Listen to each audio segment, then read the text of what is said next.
গণজাগরণ দরকার। আমাদের পুরুলিয়া শহরে প্রচুর মানুষ থাকেন যাদেরকে আমরা অনেকে সংস্কৃত মনস্কতা বলি, কিন্তু পরিবেশ বাঁচানোর জন্য যে আন্দোলন, মানে সাহেব বাঁধ হচ্ছে আমাদের পুরুলিয়া শহরের হৃৎপিণ্ড আর কি। সেটা না থাকলে সাহেব বাঁধ, আজকে আমরা অনেকেই মনে করছে না, সাহেব বাঁধকে গুরুত্ব দিচ্ছে না, কিন্তু এই সাহেব বাঁধ পুরুলিয়া শহরটাকে শীতল করে রাখে। এক এক সময় জলের চাহিদাও কিন্তু মেটায় আর কি, যখন কাঁসায় ওই জল থাকে না।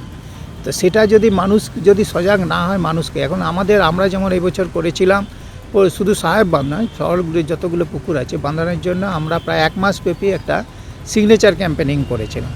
প্রায় 10,000 সিগনেচার ক্যাম্পেনিং করে আমরা প্রশাসনের কাছে সেগুলো পৌঁছে দিয়েছিলাম। দুঃখিত, ক্ষমা প্রার্থী যে সাহেব বাঁধের এই হাল হওয়ার জন্য, কারণ যেহেতু এখন বর্তমানে আমি পৌরপ্রধান, স্বাভাবিক দায়ভার পৌর বোর্ডের প্রধান তার দায়িত্ব নিতে হবে।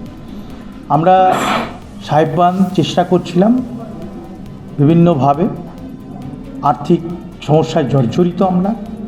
এই সাহেব বাঁধের 80 একর জায়গার যে পুকুর কচুরিপানায় ভর্তি, এর পরিষ্কার পরিচ্ছন্ন রাখার জন্য যে তহবিল আমাদের নেই।